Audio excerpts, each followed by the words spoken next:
Panther Nation podcast. Yeah. Let's go. Yeah. Oh, cut it. Cut right. And I would like to introduce one of the hottest podcasts in Carolina history. Let's go. Yeah. Talk less chat. We got time to chop it up. Talking analytics and fantasy draft. You know what's up. Panther Nation representing, cause this is where we talk that. Talk that's so incredible. Make them rewind that talk back. Pause. Talking Panthers football, we discussing it all. On and off the field, you know exactly who to call. You know we the #1 podcast. Competition is non-existent, you need to stop that. Pause. It's an honor to be a Panther fan, pause. At Bank of America, that is where we ball. Coming to the jungle, then you gonna feel the pause. Winning the trophy for the city, it is the cause. Black, white, and blue, we going Carolina strong. And this is the conversation where everyone belongs. Discussing all the numbers and topics, you know we got it. We the hottest podcast and we poppin', let's go.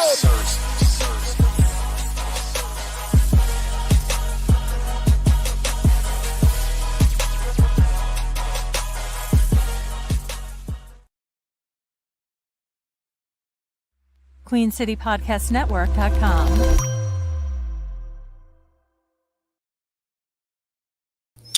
Yo, what's cracking, Panther Nation? It's your boy Rashad, one half of PNP.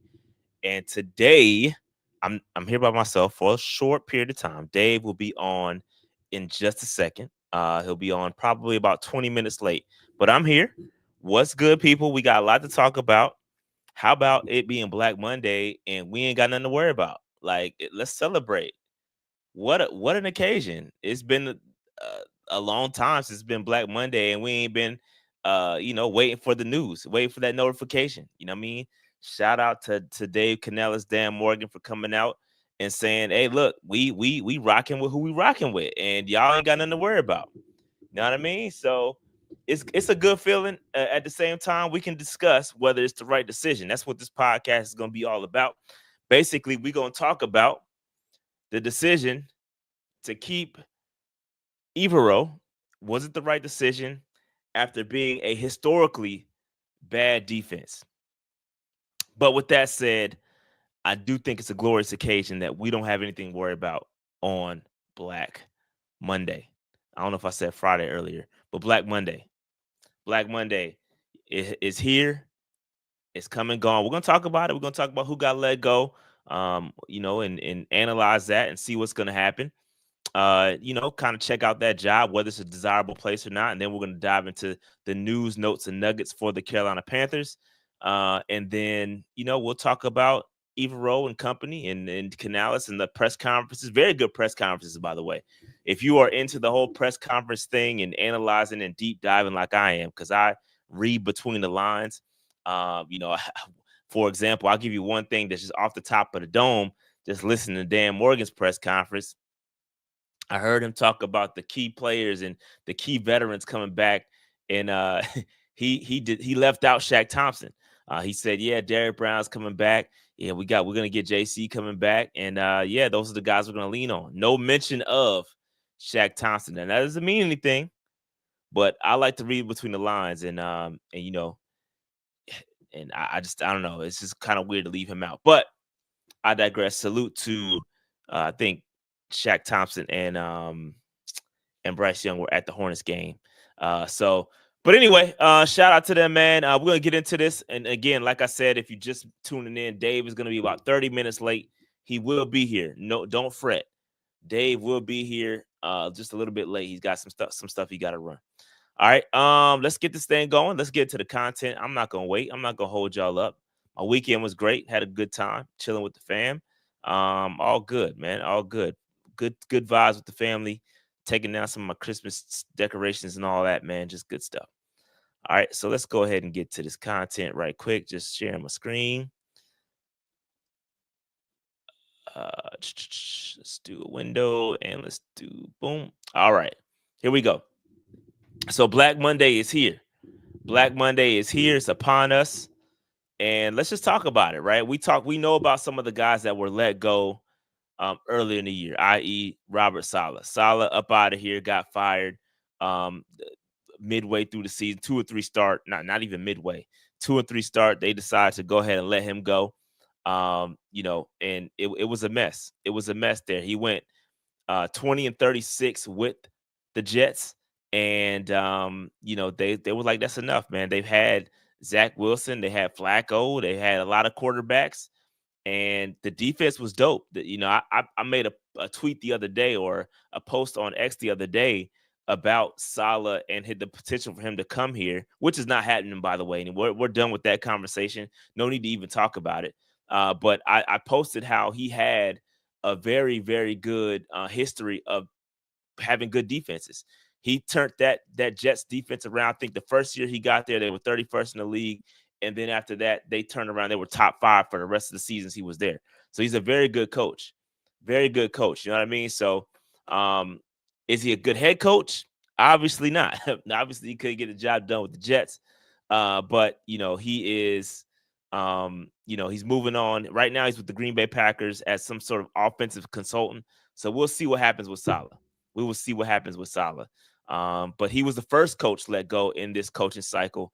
Not even Black Monday. This is way before Black Monday. But I'm just talking about the jobs that are now available. The New York Jets job is available. That's a tough job to go to. You don't have a quarterback. You don't have you got limited resources due to the way Aaron Rodgers handled that organization. Yes, I said Aaron Rodgers. I think they got a GM issue.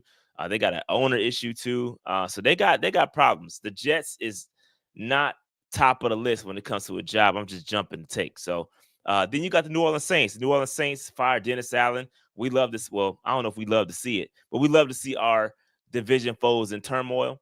He was their defensive coordinator.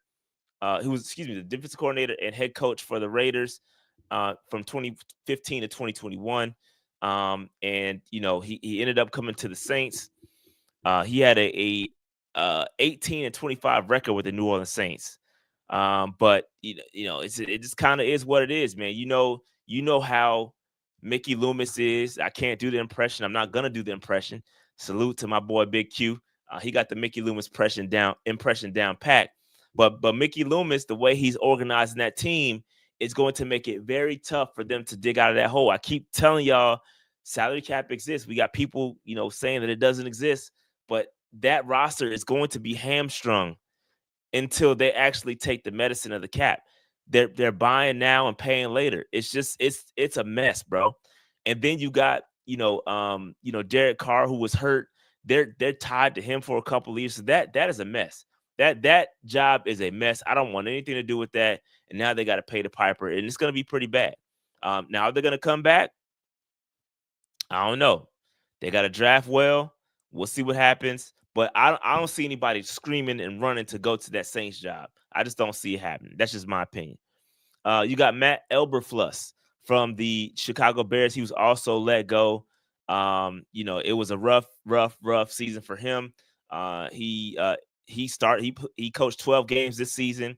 He went 4-2, and then that went to 5-12. So going from 4-2 to 5-12 is no bueno. They got a little bit of a mess on their hands too. They got Caleb, but that Caleb's going through a very similar thing that Bryce Young went through. Who's going to be that next guy to come up? But it's going to be interesting. That if you like, Caleb, that could be a good job. You could get a Canales situation where, hey, I can fix the guy, and you can jump right in there and make it work. You know what I mean? But we'll see. He had Justin Fields. Then they took Caleb Williams. He couldn't get either one of them going. So it's just tough. It's just tough for Eberflus. And hey, I know y'all want all the Bears smoke. I get it. They got all the Bears. You know what I mean? I get it.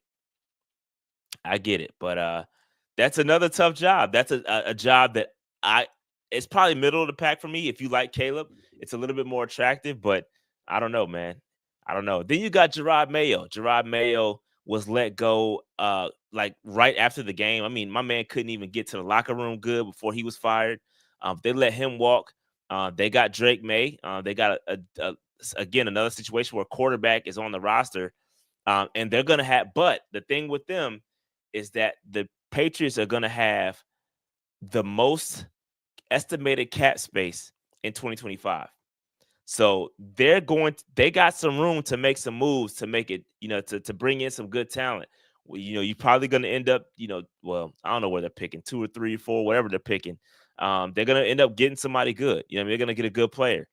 And I don't know that it's fair that he only got 1 year, but it is what it is. Wilkes only got 1 year. Something in common there. I'm not going to unpack that. But Dave, I'm sure will unpack it as soon as he gets on this stream. But it is what it is, man. It's tough. It's tough. He got back to the drawing board with another. Probably gonna. I think their top guy is Vrabel right now, if I'm not mistaken. That's what Gronk said on some show he was on. They said that they want Vrabel and probably going to bring back Josh McDaniels as the OC. So they're trying to get that old clan back together. And maybe that's probably why he got let go. Maybe the opportunity to get Vrabel and company is too good to pass. Now, with that said, I know a lot of y'all was on record saying y'all wanted Jerod Mayo as the defensive coordinator. Listen, I wasn't really on that ship. The guy has never called defense, right? He's been a linebackers coach for the Patriots, but was never a full-time coordinator. That doesn't mean he cannot do the job. Everybody's got to start somewhere, right? So I'm not saying he wasn't capable of doing the job by any means. And just because he wasn't a good head coach doesn't mean he can't be a good defensive coordinator. But this is where when we talk about Evero, it's like, hey, bro, like you can do worse.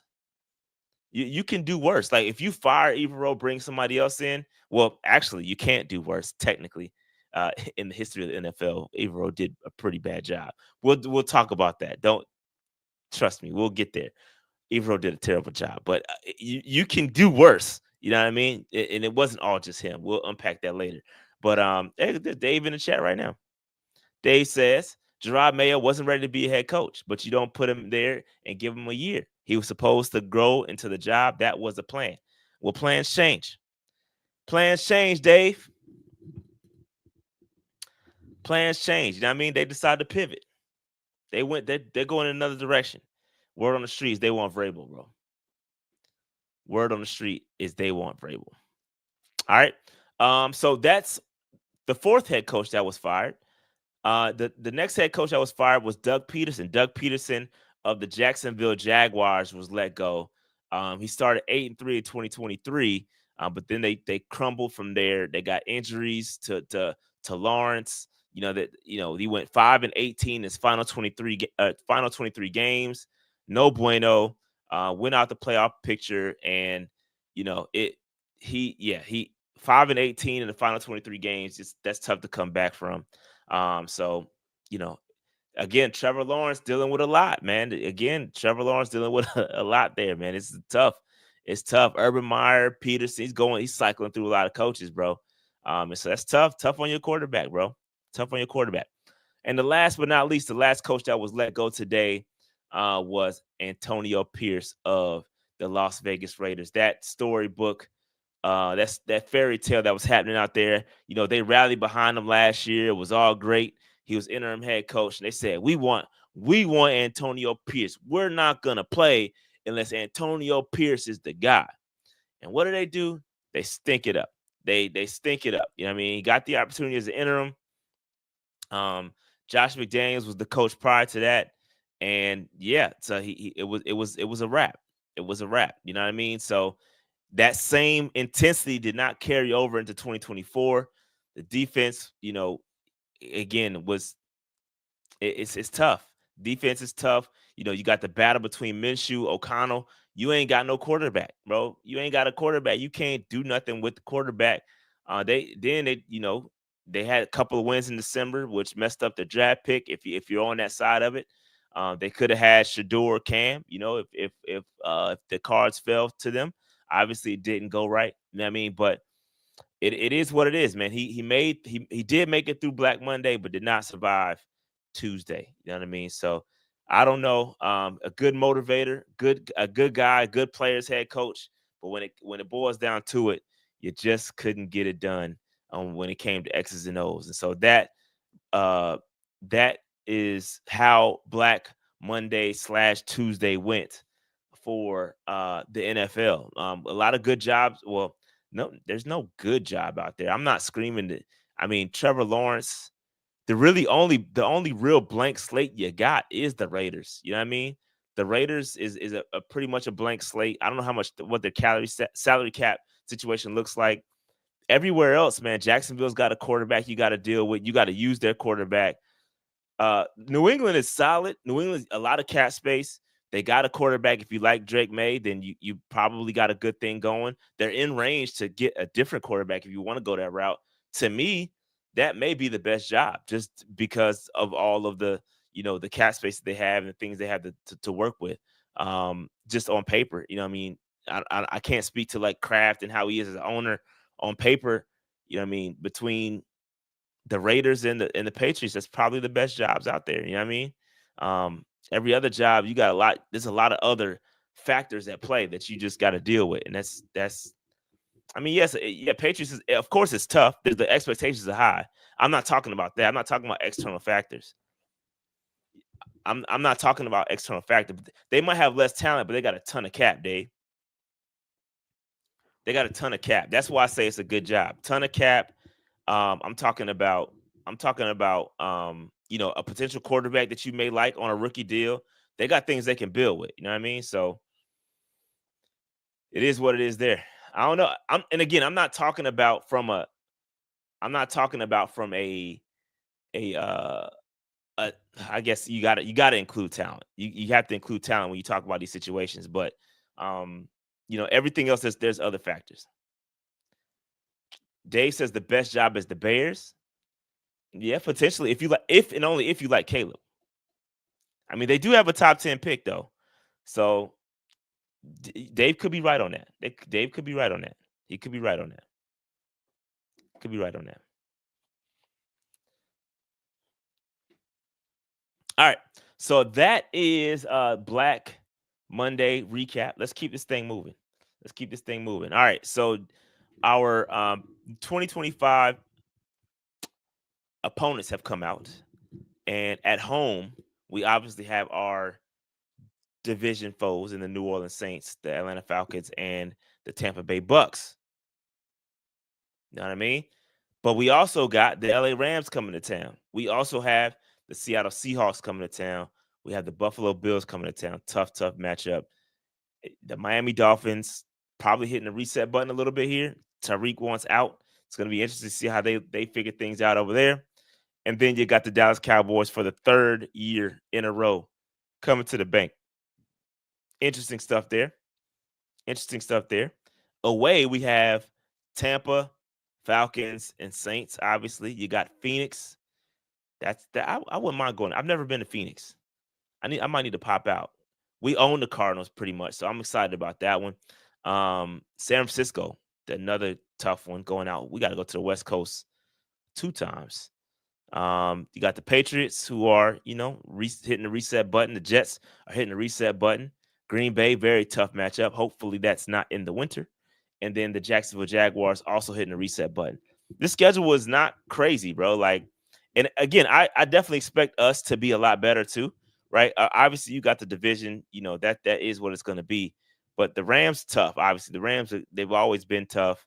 The Seahawks are tough.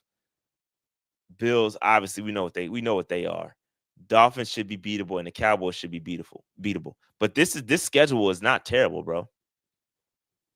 Not terrible. Not too terrible at all. I like it.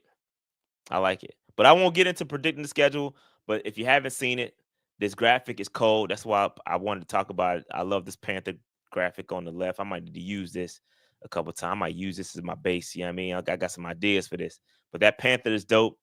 And I just want to share with y'all my Carson said it's the 4th easiest schedule. I haven't seen those rankings, but that sounds about right. You got multiple. You got the Saints rebuilding, you got the Patriots rebuilding, the Jets rebuilding, and the Jag. You got 4 teams that are going through a head coach change. You know what I mean? So that's a pretty good start. You know what I mean? I like that. It's good stuff. So that is our 2025 opponents for next year. Cannot wait. Cannot wait. All right, so let's talk about some futures contracts that went out. Just if you're keeping track, these are contracts that were given out. So we locked some guys up going into next season. Running back Imani Bailey, wide receiver TJ Luther, wide receiver Dax Milne. I don't know how you say his name. Tight end Dominic Daphne, tight end Jordan Matthews. Love to see Jordan Matthews, a leader on this roster. Love to keep him around. Jatari Carter, guard Brandon Walton, center Andrew Rame, who I like a lot. I love Andrew Rame. I think he is a potential depth piece along that offensive line. And I know we're looking at potentially letting Austin Corbett walk and find a new team. Andrew Rame could be your backup center. The way Cade Mays has stepped up, Mays is playing very well and could absolutely earn that spot. But we could also go out there and find somebody better and improve. And then why settle, right? You know what I mean? So we could. Rame is definitely a good backup depth piece. Kenny Dyson and then Thomas Incoom. Incoom has played a lot more than he should have this year, and he got some good reps. We're going to talk about that later, about the defense and how bad it was, but you got guys getting some very, very valuable reps, which could turn into some solid depth. I'm going to talk about that. That's a very – it came up during the press conference a couple of times, and I thought that was a very interesting perspective in that maybe they weren't. Well, I'll talk about that later. It's just interesting. All right, let's keep it moving. All right, we got to talk about this, man. Garrett Wilson. But my boy, listen, first of all, we got to set the table here. Garrett Wilson does not use Twitter very often, right? If you look at his tweets, bro, he don't tweet very often. He not out here just tweeting the tweet. So I think he's very strategic and he knows what he's doing here. He knows what he's doing. He's trying to play the game, and I'm here to play. I'm here to play. Shout out to Bland, man. He does a great job on X. Just Bland. He says he might be better than we thought, talking about Bryce Young. And Garrett Wilson goes on to comment under said video and says, yes, he is, or just he is. Not a yes, emphatic. He is better than we thought. No question about it. So that begs the question. Garrett Wilson appears like he wants out of the Jets, and I'm sure he will welcome a trade. Now, the Jets are rebuilding, and I'm sure they will welcome some draft capital to come in and take Garrett Wilson off their hands. Mind you, Garrett Wilson is entering the final year of his contract. Garrett Wilson is entering the final year of his deal, his rookie deal, right? So you got his final year of his deal, then you got the 5th-year option. Garrett Wilson, we know who he is. We know what time it is. We know what he's capable of. Okay, and you've heard me pound the table for wide receiver 1. We're going to talk about why that may become even more important in a few minutes. But we need a wide receiver. We need a wide receiver 1, a true guy that you need a game plan for week in and week out. We need that on this roster. So, with that said, how does this happen? How can we get a Garrett Wilson on the roster? You got to go back. You got to look into history. The most recent guy that was traded on the final year of his deal, his rookie deal, was A.J. Brown, going from the Titans to Philadelphia. What did it cost? A top 10 pick. It's gonna cost us something, bro. I think it wasn't top 10, it was top 15, I believe. I think it was number 15. They got number 15 overall plus another pick to go ahead and get A.J. Brown to come to Philly. So I don't know that we're going to be able to get him for a 2nd and a 3rd like I initially thought. Let's pick 18 and a 3rd. Thank you. 18 and a 3rd. Appreciate that. That's a lot.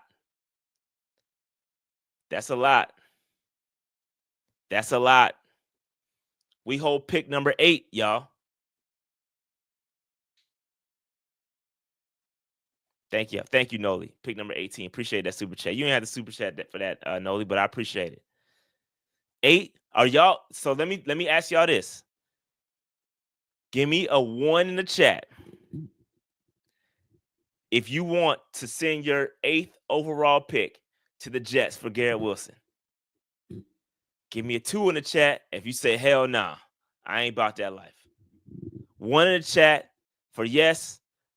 2 in the chat for nah.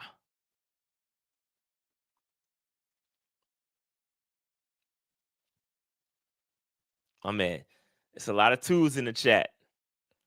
A lot of 2s in the chat. My man Carlos said 1, send it. My man Carlos said send it in. My man Carlos said send it in. Bro, I'm on the fence, dog. I'm on the fence.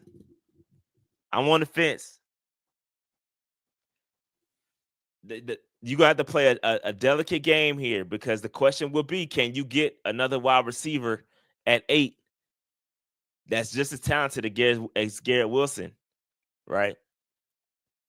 And for him to play on that full rookie contract?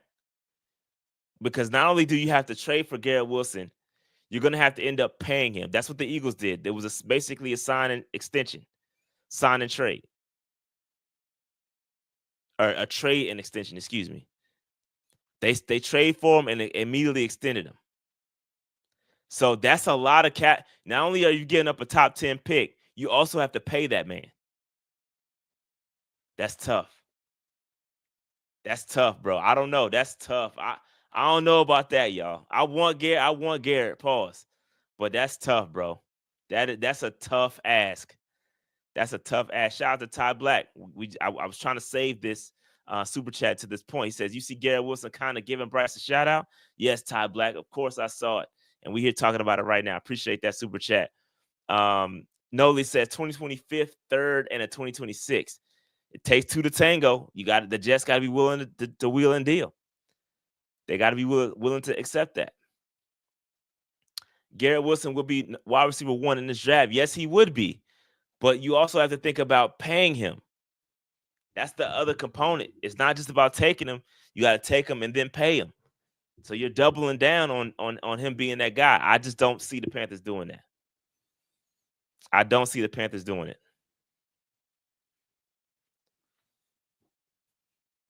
I don't see the Panthers doing that, bro. I'm gonna be honest.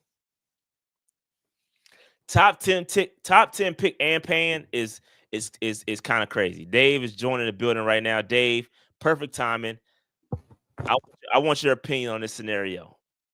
How much have you heard? Have you heard us talking about it? Yeah. I've been listening to the whole show, man. What's going on, guys? How you guys doing today? Okay, so Dave, we're talking about Garrett Wilson. You know, he has endorsed the great Reaper in Bryce Young. Yep. So all signs point to him wanting to be a Panther. But it takes 2 to tango, Dave. And I just went back in history and reflected back upon the A.J. Brown trade. It took a first-round pick to get him. Yep. Contract, and they paid him. Mm-hmm. That's what it takes. Dave, what you thinking, bro? No, we're not a first-round pick. Not our 8th pick. Nah, can't do it, man. I mean, it could be a tenuous situation where the Jets doesn't have leverage, and then maybe we can get away with getting it for a second, but not for a first. Can't do it, man. Can't do it. And I like Garrett Wilson too, bro. Can't do it. I can't do it. That's rich, bro. It's too rich. Like I heard that Carlos cool with it. Nah, fam, can't do it. Can't do it because you got to pay him. Like you said, you got to pay him too. He's gonna want top dollar. I don't think he's gonna do a discount. And I don't see he could potentially play his final year, but then now you're at risk. That means you pretty much have to tag him in 2026. Because if you trade for him for a first-round pick and then you don't get a long-term deal, he's probably going to bet on himself. He ain't Deontay Johnson. He'll probably ball. And if he balls, then now you're in a dilemma because now the price just went up. So you got to tag him. That's going to be a cap hit that we don't want to deal with. So we're not going to get a cap-friendly deal for another year. Well, you got to take that 5th-year option like soon. That too. You got to take that before he takes a snap, essentially.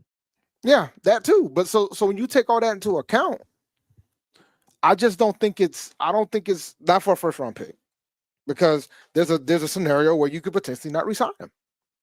It goes back to what we talked about when it came to Brian Burns and other players. When you make the decision to keep certain folks, you kind of need to resign them. Otherwise, you're not going to get the proper value. And I know that Mark is talking about getting Johnson back. I'm good, bro. Yeah, I think he was joking, bro. Oh, okay. I'm just scouring the chat right now. So Brandon says, too rich for my blood. I tend to agree. It sounds nice on paper, but once you start to break down that, it's like this. I look at it like this. If I gotta pay a guy, why if I'm gonna have to sign it and trade for a guy and then have to pay him, why not just go out there and sign the best available free agent in T. Higgins, right? If I'm gonna have to do that, then why? It doesn't make sense to me. So you can't tell me you gotta pay to play, and it's worth it to produce, and you gotta pay him, but just not the 8th pick. So that's my point. So we agree, Deontay. I don't have a problem with trading for him. I just want to give up the 8th pick. And I know it's established that if you trade for him, you gotta go pay him. And I don't know if you want Tyreek Hill, man. That man has been devastated since he didn't make the playoffs this year. And now he's about to go to a team that hasn't made the playoffs since he's been in the league. Oh, that's dangerous. That's dangerous territory, my man. That's dangerous stuff. Yeah. Yeah, I just look at it like that, man. If I gotta pay a guy, I'm gonna have to turn around and pay him as soon as I trade for him. Just go get the top wide receiver out there on the market, bro. Unless you could find a cheaper option, I can't see us trading that high of a pick. Now, if we're able to get him for a second, I'm for it. Send it in. Nah, second round pick, we can do it. I can do a second and pay. A first and pay is too rich. And that's too good right there. You know what I mean? And that's my thing, bro. Like, we do it for a second, I'm cool. Because I'm not a big fan of. So for me, the way I look at it is that I've been on the don't draft a wide receiver in the first round kick. If we got to give him a first round pick to go get a wide receiver, that's pretty much my equivalent. And so I know he's produced and I know he's good. But if it's a second, I'm cool. I'm rolling. I ain't got no problem with it. But not a first. Yeah. Not a first.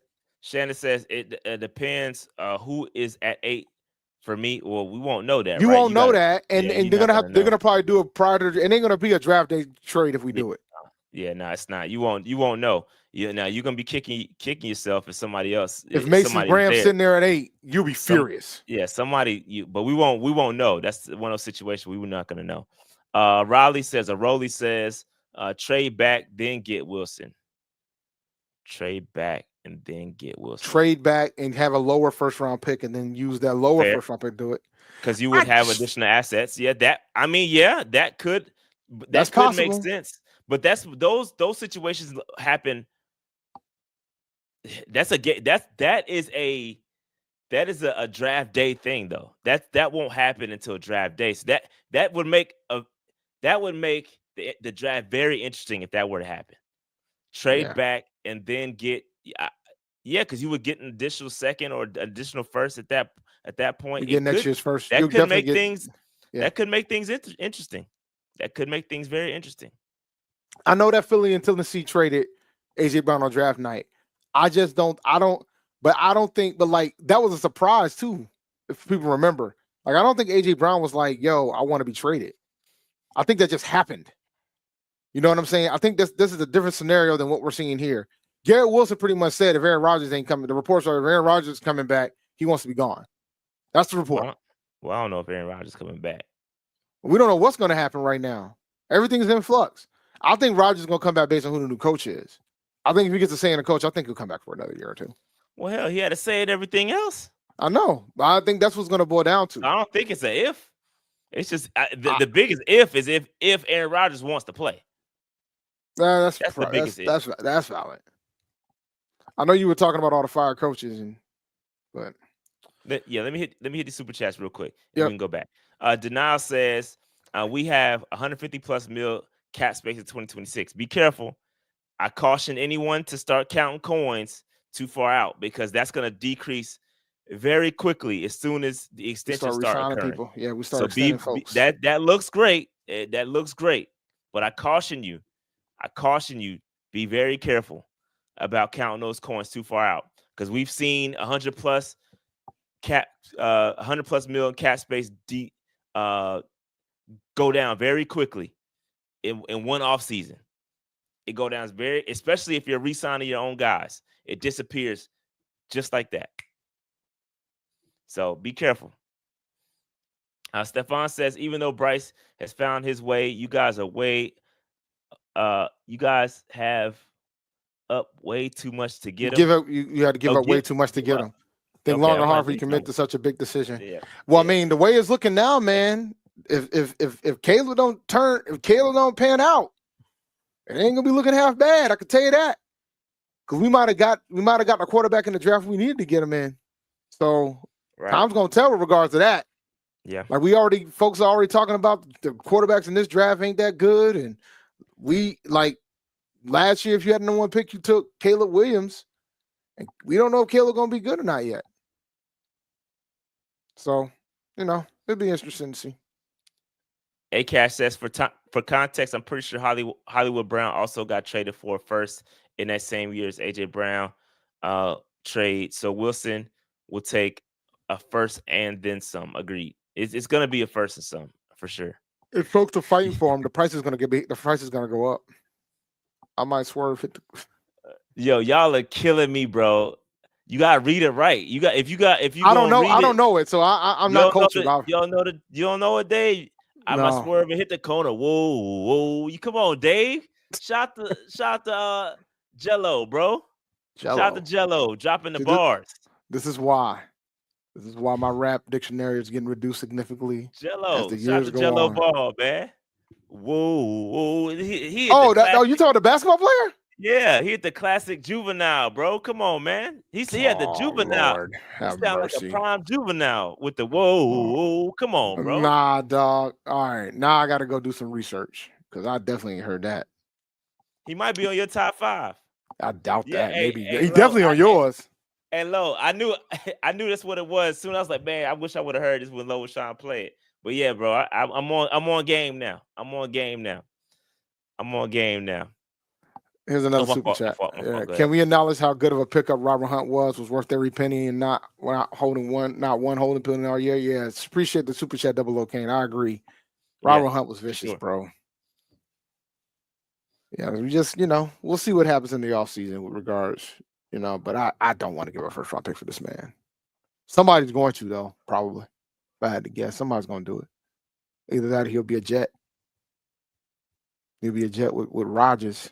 Discount double check. All right. Let's keep it moving. Let's keep it moving though. You want to give a quick thoughts on the coaches before we move on? I mean, I put a tweet about it, man. Over the last 2 days, 2 black coaches got fired, one and done, and the black GM got fired. He frat too. Oh yeah, Carthon is frat, ain't he? Mm-hmm. Talking about Titans. Yeah, man. But here's the thing about that situation. It reminds me of what was going on with the Panthers out here not being in sync with the coach and the GM. Because he got hired. He got when they I think he was like the second or third GM in like 3 years. So he got to hire this current coach, Brian Callahan, but they decided to fire him. They fired the coach, kept the GM, but they didn't. This should always be a package deal. And they fired Carthon today, kept the head coach, and now you're gonna bring and now it looks like the GM is gonna probably be the president of football operations. But now that's a mess. But he wasn't there that long either. He was only there for 2 years. He wasn't there hardly long at all. But now Antonio Pierce, man, I know the players vouch for him, but it goes back to what I always say, man. There's some coaches that get the benefit of the doubt, and there's others who don't.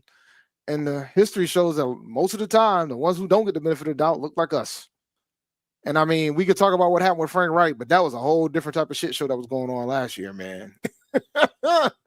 So, but I think, like I said in the chat, Mayo got screwed, and they were supposed to give him more than 1 year. And I think it's ultimately going down to Vrabel. And I'm not happy with what the Patriots did because they already interviewed their Rooney Rule coaches. They did that today. They interviewed Pep Hamilton and Byron Leftwich. So we know neither one of them gonna get that job. So Vrabel will probably be announced as the head coach on Friday. Safe bet. All right, T Swing says if we don't get a wide receiver in free agency or trade, might as well get Ted at 8 if he's there. I've been saying it. Not if Mason Graham's there at 8. I've been saying it. Not if Mason Graham's there at 8. And this most recent news right here still stands. Ain't changing my mind, bro. Cap.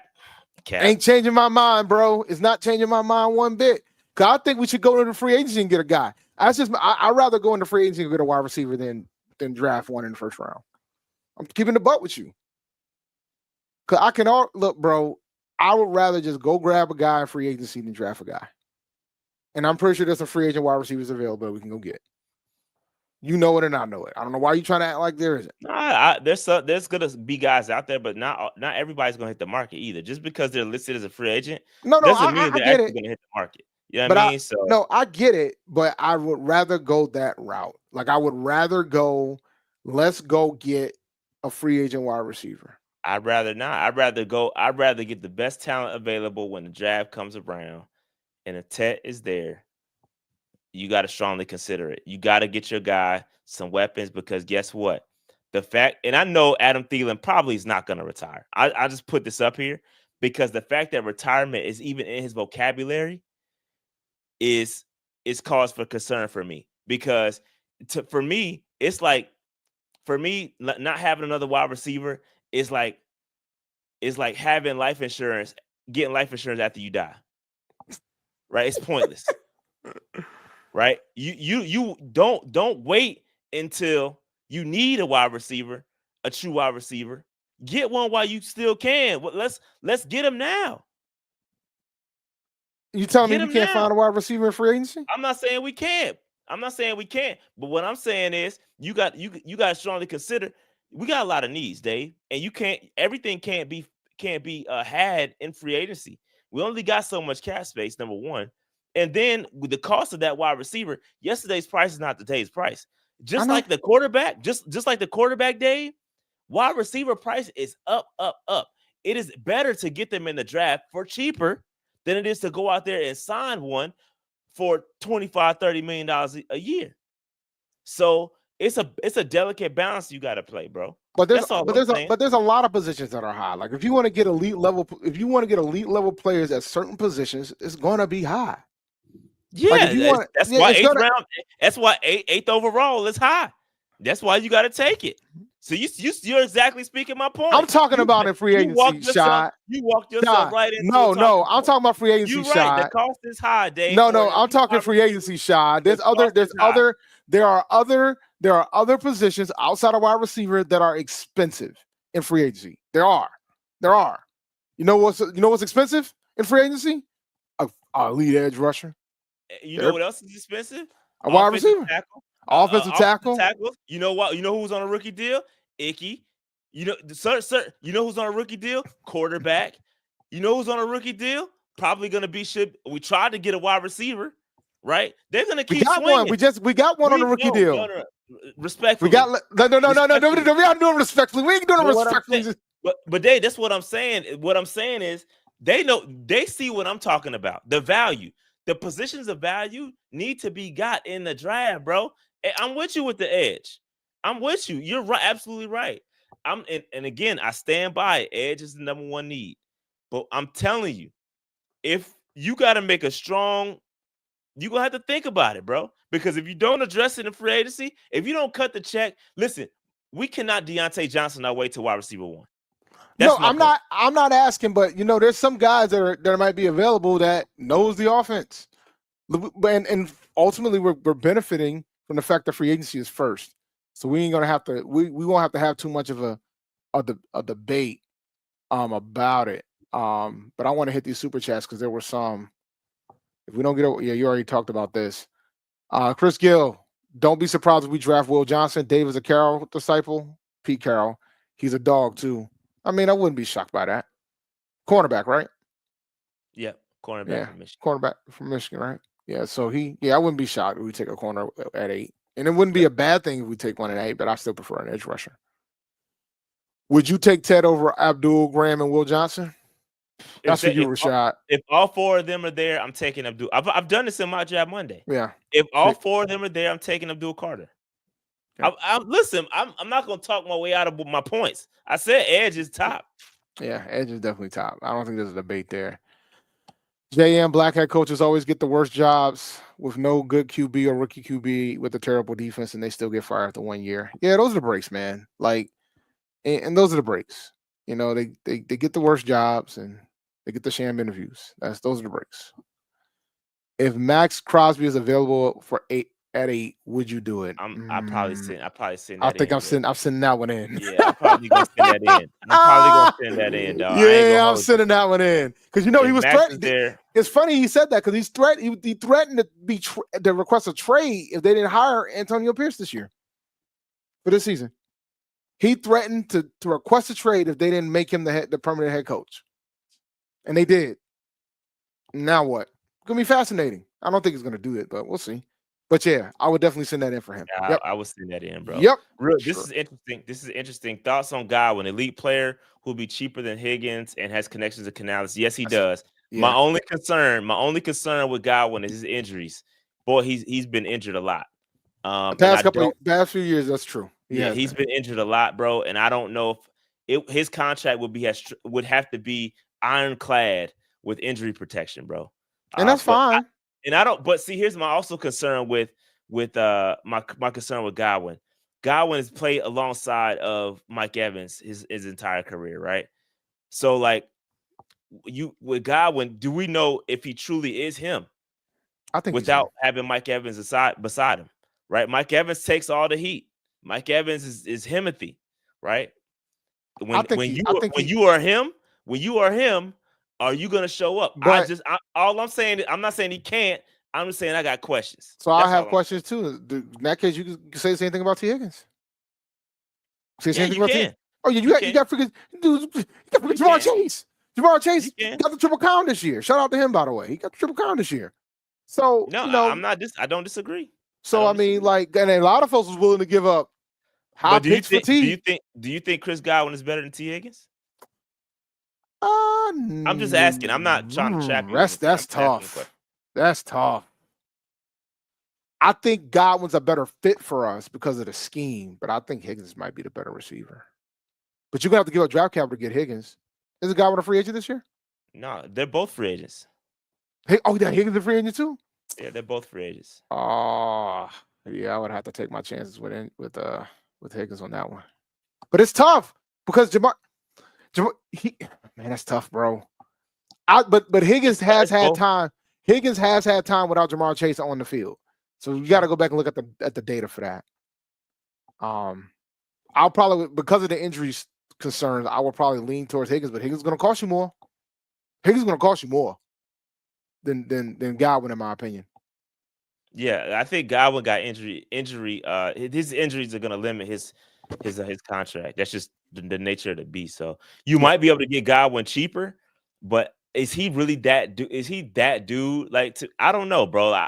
I like Godwin. I don't want to sound like I'm a hater, but I think he can do. I think he's a one. I just I need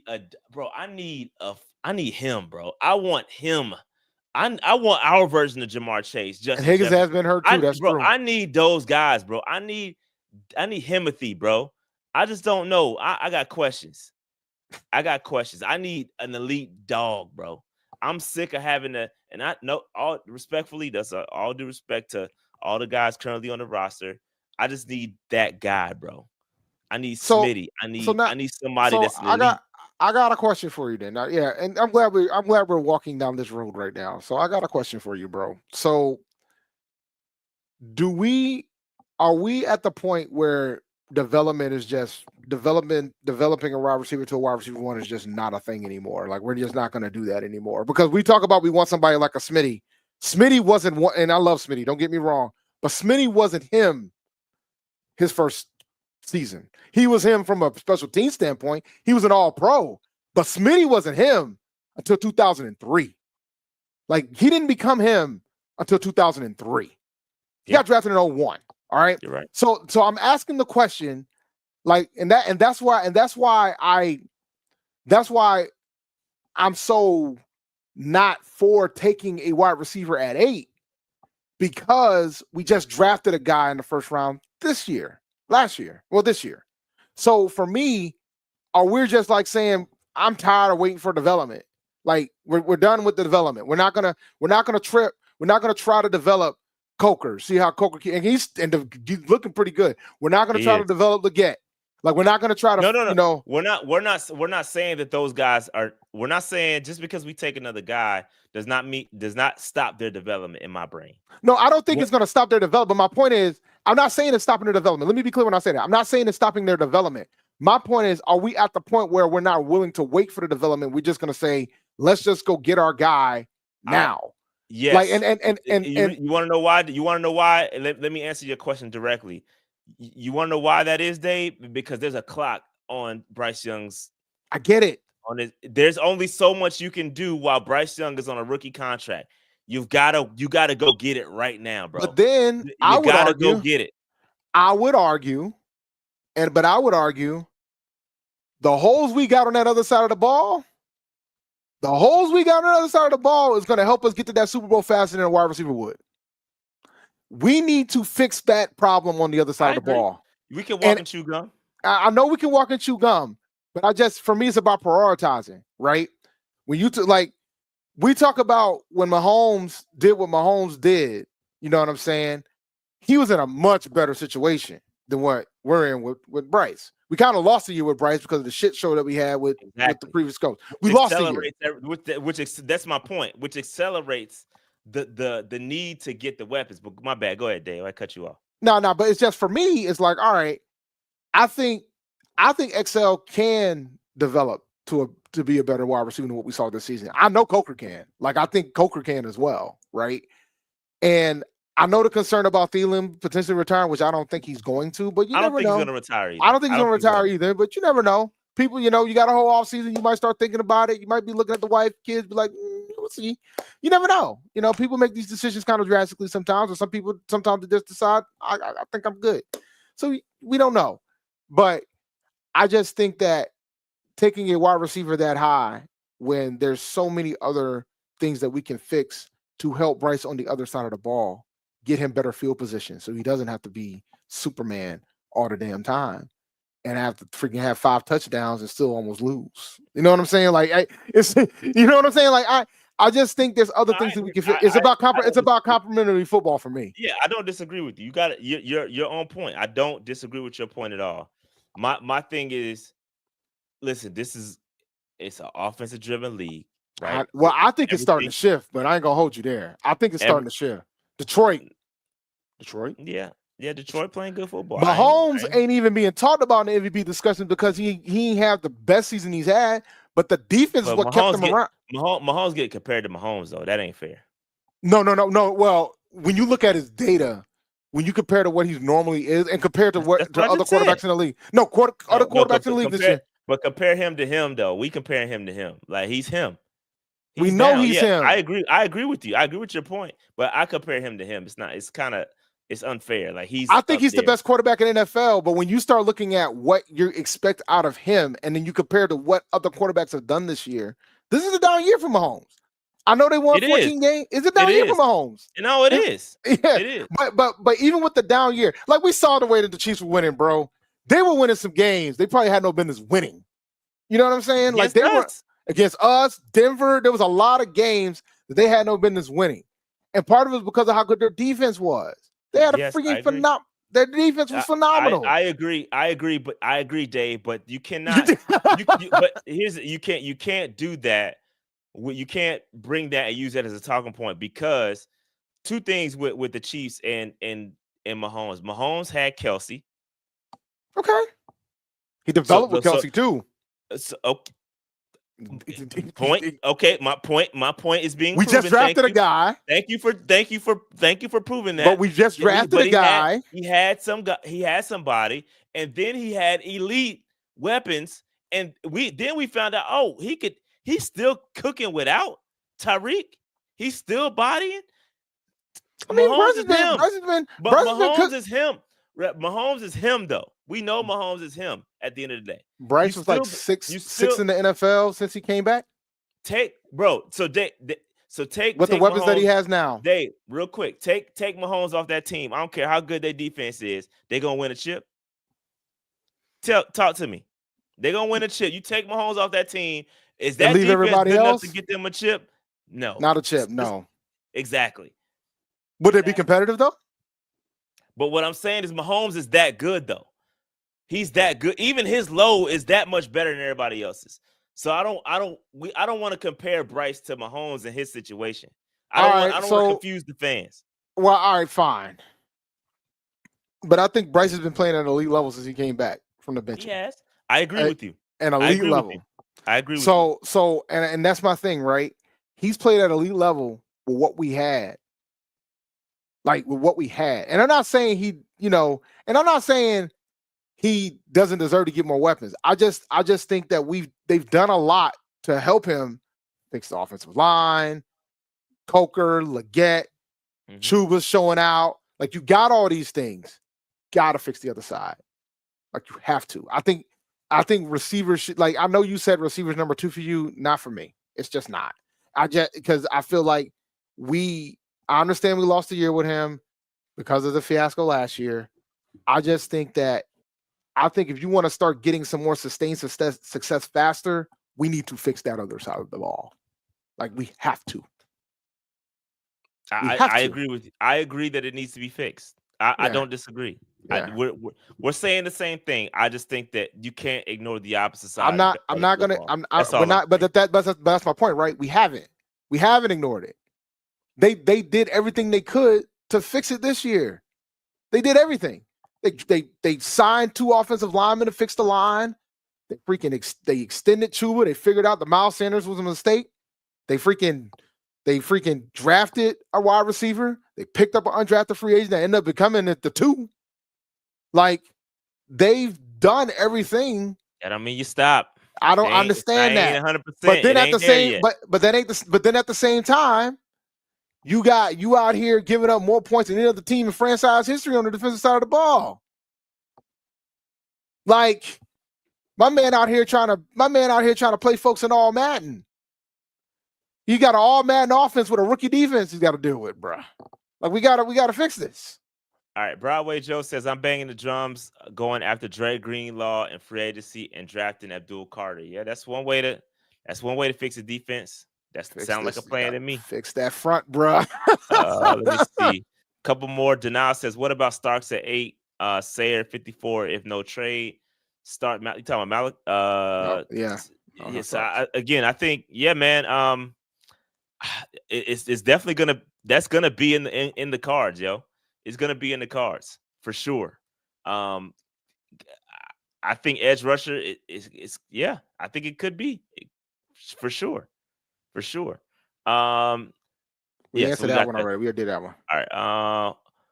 Jaycee said, Horn said best offense carried us in 2024. Defense carried us in 2023. So 2025, we got to have peanut butter and jelly fix the defense. Gotta fix it, bro. Yeah, That's all I'm saying, man. And let me be clear. I'm not against drafting a wide receiver. I'm just against drafting one in the first round. I'm cool with going one in free agency. I'm cool with taking one later in the draft. I just don't want to draft one in the first round because I think because then we'll be back here next season complaining about the fact that our defense is giving up 30 points a game. That's what we're going to be doing. We're going to be saying Bryce is out here doing all these heroics, doing these game-winning drives, and then the defense gives up the next thing. That's what we're going to be doing. We're going to be saying, where's the pass rush?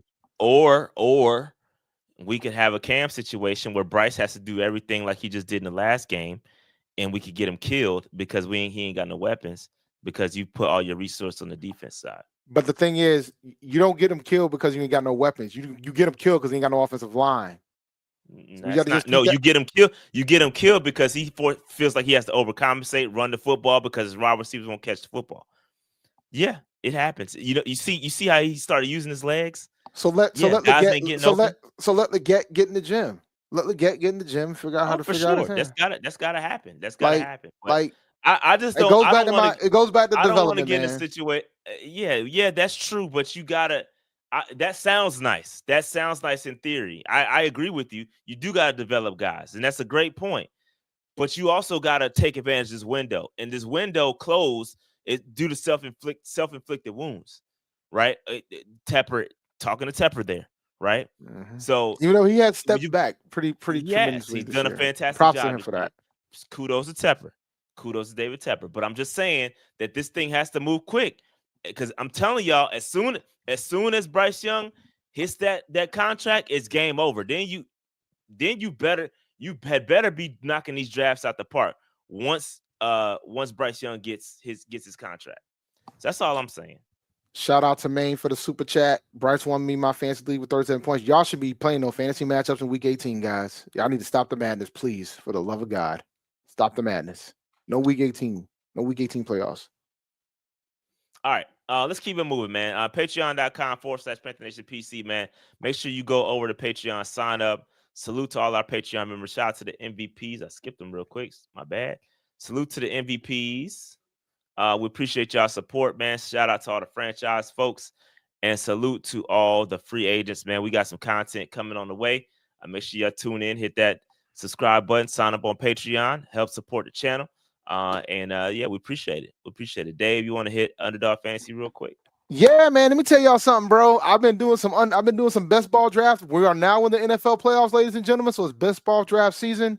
I took over a couple $1,000s during the playoffs last year, and you can too. So go to underdogfantasy.com and use the promo code PNP when you do. They just opened up the summit. 3 teams you can draft. $10 a draft. Good. If you want to talk to me about strategy, you can hit me up on Twitter. I can give you some strategy with regards to that. But this is best ball season for me. So go to underdogfantasy.com and use the promo code PNP. They do higher and lowers as well. Salute to Underdog, man. All right, Dave. Yeah, let's talk about these daggone press conferences because these things were gems. A lot of good information. And if you, again, like I said earlier in the show, if you read between the tea leaves like me, you come away with a lot of information. And so I want to go through kind of step by step with these press conferences. Just talk about what I heard from them. And just kind of see what we come up with. So the biggest thing for me that he talked about was continuity, right? And we're gonna talk about the decision to keep Evero, but that spoke to that, right? Going into the second season, and we said that. I've been saying this on the channel. You can hit that button, Dave, because I've been telling y'all that. I told y'all that Evero was gonna stay too. So continuity is very important, and that's what he talked about in his press conference. Continuity and stability and the power of familiarity with the playbooks and the systems. So that's what he talked about in this press conference. So it's very important. He wanted to avoid the constant rebuilding, but he wants to focus on refining the existing structures within the schemes that he has already. So this, and again, let me just say this with Canales, and I was guilty of this too. I'm pointing at myself for this. We all a lot of us question him benching Bryce Young, right? A lot of things that he's done, we question. And I feel like Canales, with this Evero situation, we got to let him cook and let's see what happens. I think there's going to be some tough conversations that they're going to have in the offseason, maybe about the scheme and all this other stuff, but they're going to get him players. Right, I think Dave wants us to adjust the defense. It's gonna happen. They've all said it. They all said that we're gonna get more talent in the defensive room. But what Canales is basically saying is that we see the problem, and it doesn't take a wholesale change to fix the problem. Right? What it's gonna take is us getting the right players to fit the scheme. And shout out to Dan Morgan, who took some of the blame for the personnel. Right, he took a lot of the blame, and then shout out to Canales, for saying, "Hey, look, we got it, And Canales also said, hey, "Look, man, I coached against this dude, bro. I know what this scheme is supposed to look like. This ain't what the scheme is. I played against it. I know what it's gonna look like. I seen it. I know what he's capable of." And so he put his foot down, and he said, "We keep it." And listen. Kudos to this dude, man, for just making a decision and we ain't gotta drag this out. In fact, and I wasn't expecting that day. I don't know if you were expecting that. Nah, I was no. I knew that he was gonna stay, but I knew they were gonna ask about it. They were gonna ask about it. Right. Right. So, but for him to be as firm as he was immediately, bro. Emphatic about it and say he's our guy, bro. I was surprised. But you know, I told y'all. I know everybody wanted him out. I get it, but the talent was not good, man. Between the talent and all the injuries, the combination killed Evero's scheme. And I know some folks were talking about on Twitter were talking about Detroit because Detroit had a lot of injuries defensively on this side of the ball too. But my argument is they've been in that program for years. This is year 3 of that program over there in Detroit. It's different. Yep. That's year 3. Those guys already had the continuity. They got the stability. They had the player development. And they drafted via the player. They drafted very well. Yep. So they are built already to prepare to go through those storms. We're not. We fired a coach during the season last year. Like this is the first season. But the counter argument to that though, Dave, is this is gonna be Evero's 3rd year coming up, right? So, third. Yeah. No, I'm That's just saying. fine. I'm just saying this. That's fair. I'm providing. I agree with you. I'm just providing the. I know there's a little bit of context. Yeah, it's the 2nd year with Evero, but this is the 2nd head coach. Like this is 3rd when you count the interim. 3rd head coach. So it takes you gotta let the man get his talent in, man. Like you know, 3rd head coach and 2nd GM too, right? So it's half. We'll give Morgan half a GM. You're going to give him half, like 1.5. He was there. I don't care that well. But all right. So that we'll talk more about Evero in a second. But player development was something else that Canales talked about. He talked about Bryce Young, talked about his consistency, growth, and leadership. Obviously, he stamped him as well. He's a franchise quarterback. He's the guy. It's good to hear him say that as well. We've been waiting all season for him to say that, and he finally said it. He said the offensive and the defensive strategies are going to be retuned based on the insights that he gained over the season. One thing I did like that he said was that he's starting to understand what the offensive players like and what they don't like and some of the tendencies. So that as the offense got better, he's relying on the feedback he's getting back from the players, and the players are telling, hey, we like this call. Can we run this? And it's starting to work. So that's chemistry, right? That chemistry is dope. And starting to come together. Another thing he talked about was the exit interviews. He was trying to develop a lot of personal connections with guys and trying to get to know their backstories and stuff like that. Just trying to be a player's coach. I thought that was kind of dope too. Any thoughts on player development, Dave?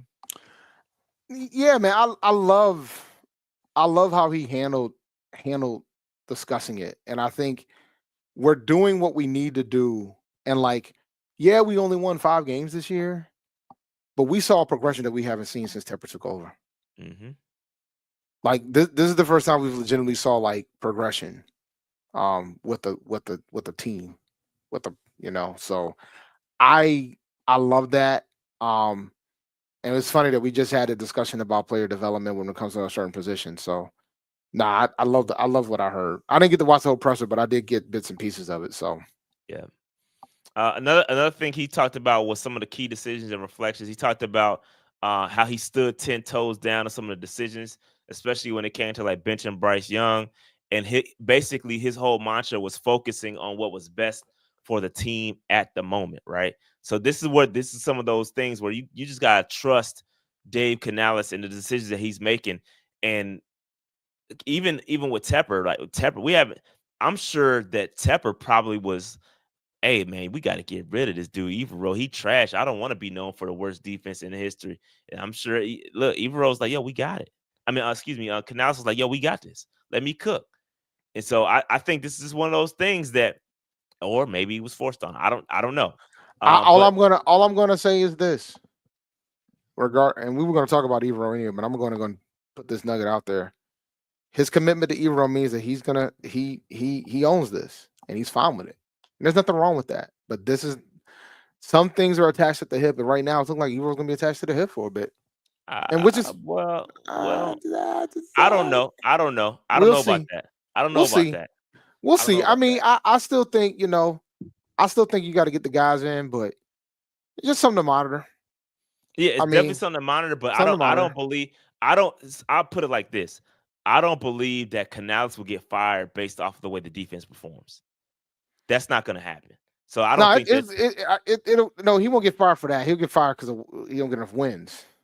Yeah, but if they're predicated upon us having like the worst defense in league history again, Canales won't. I don't think Canales is going to get fired. He's gonna have the opportunity to bring in his guy, and I still Canales can always say that. He can always go to Tepper's office and say, "Hey, look, man, I didn't get a chance to bring in a guy I wanted. Like you gave me this guy. I felt like we could get it done. But we tried. We worked with him over in the offseason. It just ain't working out. Hey, bruh, like I need to get my own guy. So." I don't know. That's just my opinion. But also he talked about just in regards to some of the reflections. He thought that the culture shift and the team effort definitely laid the groundwork for future success. So he's talking about the culture that's starting to build in Carolina and things that are definitely heading in the right direction. Planning for 2025, he said developing schemes and play styles suited with the team's strengths. He's going to watch some of the playoff games and extract some new concepts and situational strategies. He's going to build player-led culture where accountability and excellence drive success. So that's some of the things that he talked about as far as 2025. And yeah, he stamped Bryce Young as the guy. So that was dope for him to say that. Another interesting little tidbit that he said. One of the things, the way he described the season. Is that he's full and empty at the same time, right? Like he's fulfilled by the challenges, but he's exhausted by the workload. So that was very interesting the way he described it. I kind of knew exactly the way exactly what he was trying to portray when he said that. So, but yeah, good press conference. Again, Canales always puts on a very solid press conference. He's always going to tell the truth. I don't think there's too much cap in his press conference, and I believe that Canales deserves the right to let this Evero situation play out. But we'll see. Any more thoughts on this, Dave, before we move to Dan Morgan? Oh, nah, man. I think you covered the bases there. I think I'm happy. You know, I thought it was a pretty good what I saw. Cause like I said, I didn't watch the whole pressure, but I think that the comments that I saw, his firmness with regard to Evero and things of that sort, I thought that was a good thing to get out of him. And I'm glad and we knew that Bryce was the guy. I'm glad he finally went around to say it. And I think we got a coach, man. I think we got a guy. Yeah, we got a coach and a quarterback. We got a coach. We got a head coach and we got a quarterback. So good stuff. All right, let's keep it moving. Let's talk about Dan Morgan. Dan Morgan also had his press conference, and boy, was they lighting him up about the defense. He's one of the best linebackers we ever had. So of course he's gonna get all them questions. Facts. He was getting a lot of defense. That face was like he was getting a lot of questions too. No, that's not from this press conference. I just picked one day. I don't care. It just still looks like it looked like somebody taking a lot of questions. A lot of questions right there. But salute to Dan Morgan. But yeah, the defense is going to be a focus. You know, when you talk about Evero, and he was also very, you know, he stamped Evero, right? He stamped it. He came in. He says he has a belief in the scheme and his philosophy. They know what he's capable of doing.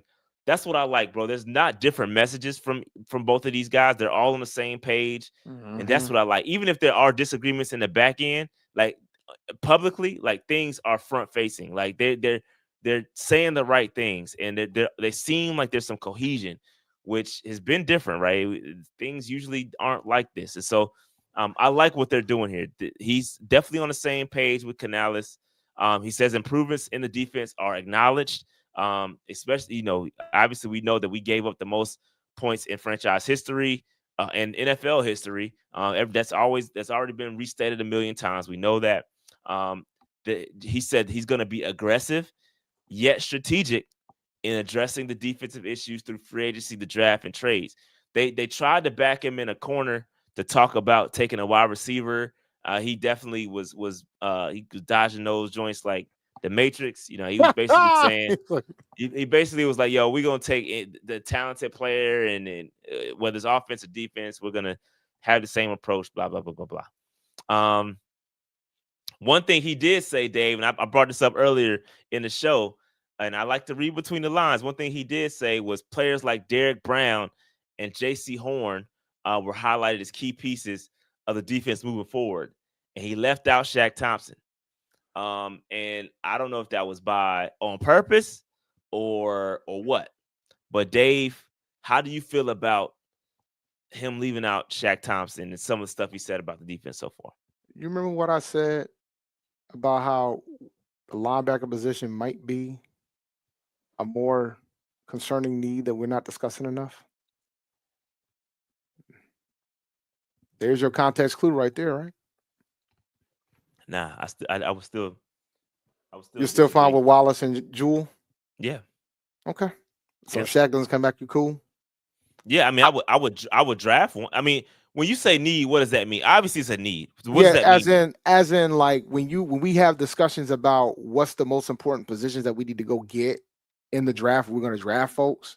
Yeah, I have linebacker higher than wide receiver. I have cornerback high. I do. I do. Oh, I do. No way. I do. There's no way you have linebacker higher than wide receiver or cornerback. I do. That's cap. No, I have no. Excuse me. Let me get it wrong. I said that wrong. I do have linebacker ahead of wide receiver, but I also have cornerback ahead of wide receiver, and I have edge rusher ahead of wide receiver. I have interior defensive line ahead of wide receiver. Like I have a lot of things ahead of wide receiver. Like I do. Like I think the front seven has to get addressed. I agree. It got to be addressed. Like really addressed. When you rank it, I can't rock with that. No, that's fine. You ain't got to. That's why it's a show. You ain't got to rock with it. There's a lot of things that folks didn't rock with that I was right about. Like he wrote being here this next season. A lot of folks won't rock with him. I'm like, look, guys. Talking about Dave watching the film backwards is funny. No, I'm not. But what else did he talk about? Just going back to what Dan Morgan was talking about. We talked about Bryce Young a little bit, talked about him being benched, and talked about how he demonstrated resilience, maturity, and growth. He praised him for his consistent work ethic, even when he was relegated to the scout team, which is crazy to me, bro. I can't even imagine the current version of Bryce Young on the scout team. That's wild to me, bro. But that was his reality at one point. It's humility, man. You got to get humble, bro. It'll humble you up real quick. Yeah, he was too, because I remember the pictures of the practices. But definitely, he also stamped Bryce Young as the franchise quarterback of the future. Again, Dan Morgan also credited coaching staff. Talk about Dave Canales for helping Bryce, fight through the issues. Also, was very complimentary of Andy Dalton. Andy Dalton's name came up as well in Canales' press conference, talking about whether they want to bring him back or not, and they're saying that both sides got to talk. So it looks like they may want to come back. They may want each other, but it sounds like there's a money issue. But yeah, of course. Of course there is. But we can go get a backup quarterback, And I got my philosophies about backup quarterbacks anyway, so I mean we can just go get a backup quarterback. I'm not too worried about that. Yeah, I like Dalton too, but he said the draft and rookie class evaluations regarding that. He said he praised those guys for the progress and potential. He said there's a lot of guys gaining valuable experience despite injuries and growing pains. Basically, what he described the top 10 pick, the pick number 8, is got to be a difference maker. That's what he said. It's got to be a difference maker. Impactful players at various positions, and he was not. Again, that's when he talked about free agency and the draft. It's about finding impactful players at various positions, not specific to one area of need. He was that's where he got Matrix like. He was dodging stuff there. You know what I mean? I think we all know where we're going in the first round. If things fall as they may. I think it's just gonna be fascinating what happens after the first round. Yeah, for sure. Sure. As far as culture and leadership, he emphasized the importance of learning how to win and players embracing the team's evolving culture. He said Dave Canales was, gave him props for his energy, positive attitude, and ability to connect with the players. And he also praised the ownership group, to support the trust, allowing the football operations to work independently. That's key. Very key. Very, very key. Couple quotes. Oh, go ahead, Dave. You've been asking for how long? Yeah, for sure. You're welcome. But he Couple quotes. Couple quotes. He said Bryce is just scratching the surface. Excuse me. It says we all feel really good about him being our quarterback of the future. So that was dope. It's just good stuff, man. Good stuff. All right, so that goes to the crux of this whole podcast episode and this whole conversation about Evero. He's back. Okay, he's coming back whether you like it or you don't like it. Ejiro Evero is coming back, and we talked about y'all. We talked about it a lot. And where do we go from here, Dave? First of all, let's whether you told us or not, let's put this on record.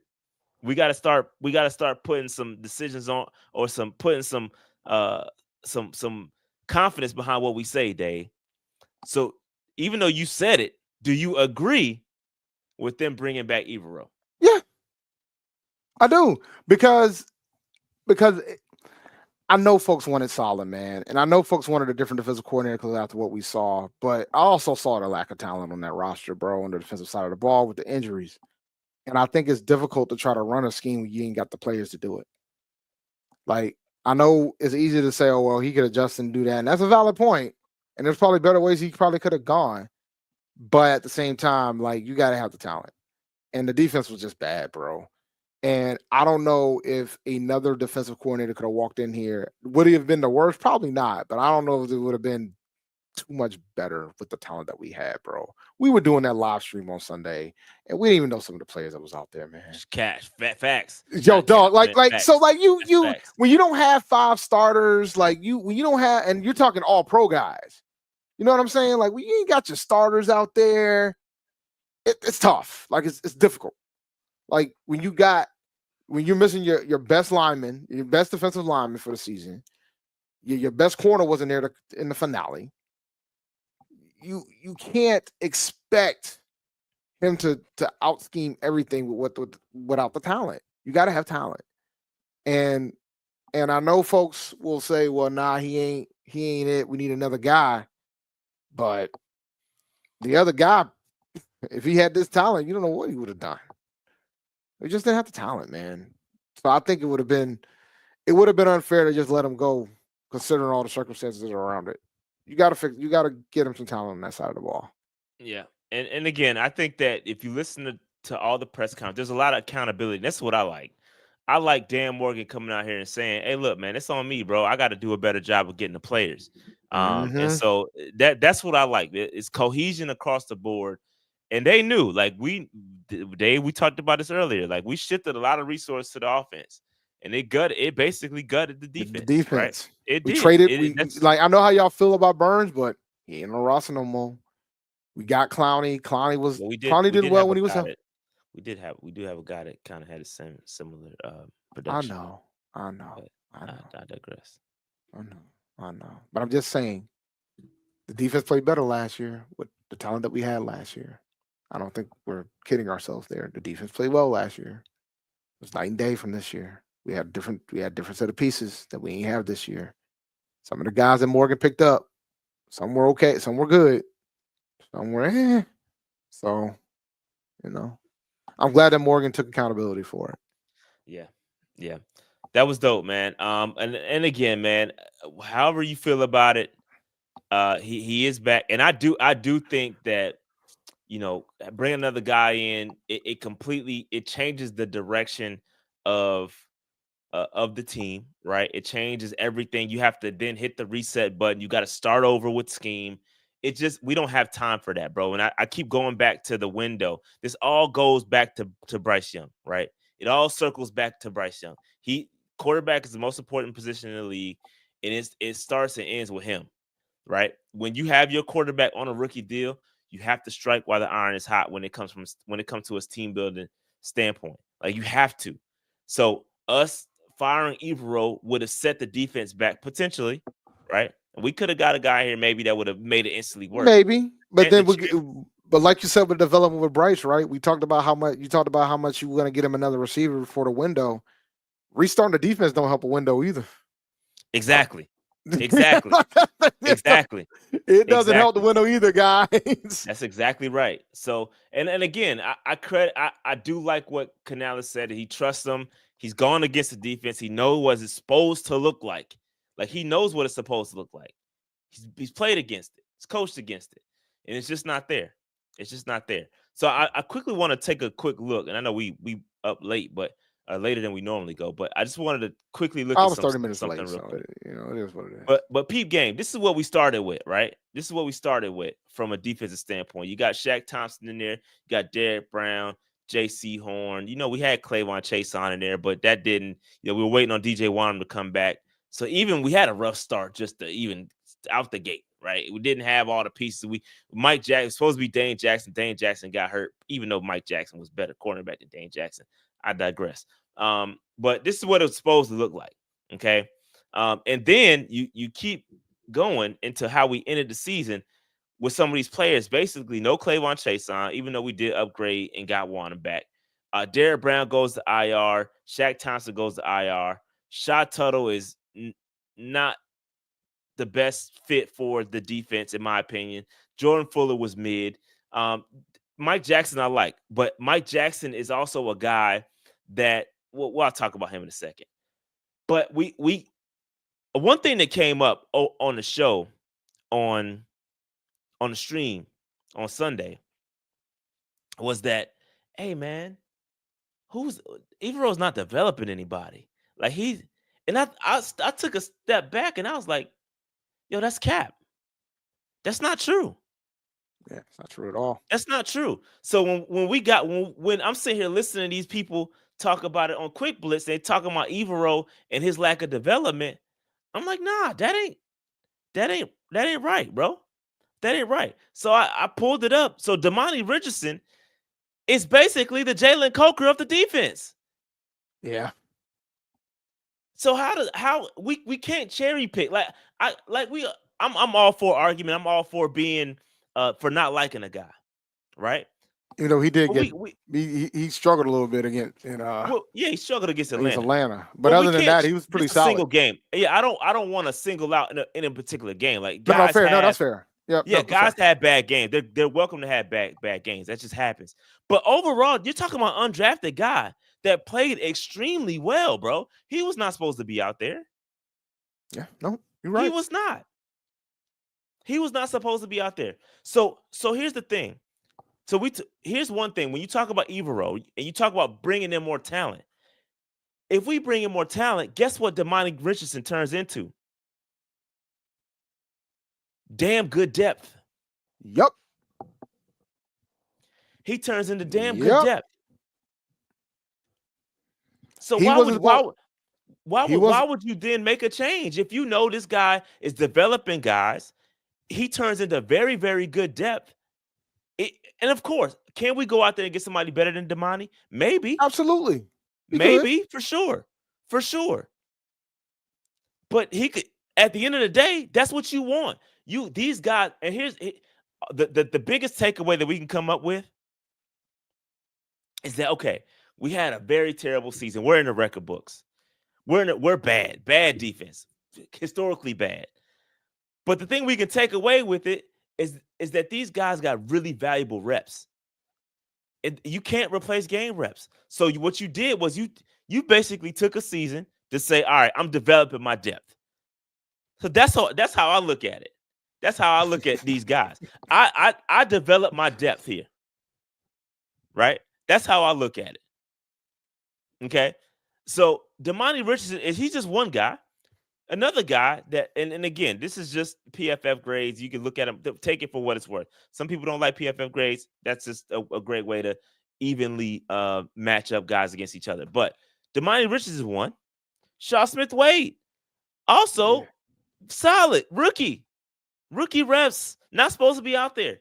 Hell, he outplayed Dane Jackson, a guy that they signed in free agency, who's supposed to be the starting number 2. Before the season started, before he got injured. Zach McKenna from the Blue Bloods. He was high on this guy, man. Very high on this guy. So it was good to him. He got his reps. Yeah, so Shaw got good depth nickel guy, right? He's solid. Good, maybe could develop. And again, I'm gonna go on record. Y'all know how I felt about it. I ain't like the pick. I did not like it at all. You can go check whatever, go back and look whatever draft content we did back in the day. I was not a fan of this. But it turns out to be very solid depth. So when we talk about, we could kill him for the DJ Johnson pick, because I see that going on in the chat now. Agreed. Bad pick. That's Federer's pick, ain't it? Well, they say the EJ co-signed it though. Oh well. So okay, fair. But you can cherry pick that one, but you also got to say, okay, Sean Smith Wade was solid.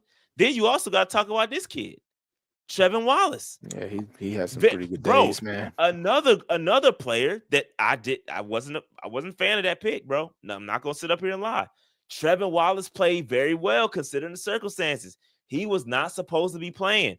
All these guys that I'm talking about ended up playing significant amount of time, and they weren't supposed to. So when you talk about DJ Johnson, talk about Trevin Wallace too. Find some levity in your criticism. That's all I'm saying. Balance. DJ Johnson was a horrible pick. Trevin Wallace was solid though. I like the Trevor Wallace pick. I like the Trevor Wallace pick. So I like that pick. I did not like it. I ain't gonna lie, I didn't like it. I thought he was overpicked, but it worked out great. It worked out great. And he's developing great. He got a lot of good reps that he probably was not quite ready for, but he got forced out there. You know what I mean? But again, you have got to get these reps. You can't. And he got hurt. So he wasn't even. So while he was developing and getting better near the home stretch, wasn't even available for us. So, but it was good. He got time. He got some reps in. Beautiful. And I see the DJ Johnson hate/love in the chat. He did have a better season this year. I'm gonna throw him some bail. I didn't like the pick. I still don't like the pick. I think that he's developing, coming along. Eventually, maybe year 3, everything clicks for him. I don't know. Maybe. But here's another one. Another guy that we just talked about. Another guy. Mike Jackson. Bro, this dude's a special teamer. This dude is a career special teamer, bro. He is a backup corner. He played the most snaps he's ever played in his career with the Carolina Panthers this year. He ain't supposed to be out there. He did have another season where he played 1,000 snaps, right, with Seattle. He did, and he played well. But this was a great season for him, bro. He had some pretty good games too. I ain't gonna hold you. Really good games. Yeah, that's pretty good games. So guess what? Players like this turn into great depth. Michael Jackson, bring him back, bro. Or even at a minimum, if you decide to draft somebody at a position, he's gonna push that rookie. He's gonna push the young guys that you bring in. Exactly. He's gonna push them. Exactly. It ain't gonna be like a no-brainer type of thing. You gotta earn the spot. And worst case scenario, if he's not it, you got good depth. That's what having great depth is all about. That's what this Panthers team needs to turn to. It's not just about getting good starters. It's about keeping guys. And what'd you say, Dave? Developing them. And developing them starts with continuity and keeping your guys around, like Evero, EJ, and keeping the scheme. Because guess what? Like somebody said in the chat, this is year 2 in the system. They're going to get better. So all these things make sense. It just makes sense into why you keep these guys around and why you keep Evero. I know it's easy to say, get him out of here. It's easy to say that, but it just makes sense, bro. It just makes sense. That 2015 had great depth. I just want to remind folks, Cam was drafted in 2011. It took time to build and develop those players. And they had a lot of turnover too. Like we lost Smitty during that period and things of that sort. It takes time, man. It takes time. Like Luke was drafted during that period. Star was drafted during that period. KK was drafted during that period. All that stuff takes time. Agreed. It takes time. You have to draft continuity. Well. You have to draft continuity and drafting well. Drafting well and development. You have to draft well. I want to again, we're talking all this good stuff and why it's a good move, but Dan Morgan has a job in front of him right now. Now you got to go out there and get the talent. You got to go out there and find some defensive players that are going to step in and play day one, and then we could allow these guys behind them that weren't supposed to play this year to continue to develop, and then eventually they become starters. And then that's how you build a defense and you build continuity, bro. You got to keep these guys around, man. These are facts. Shout out to E Minor. These are facts. These are facts. Oh God, yeah. These are Folks facts. wanted Derrick Brown out the bait. And then as soon as Shy dropped that video breaking down, like, look, man, it takes 3 years for these things to grow.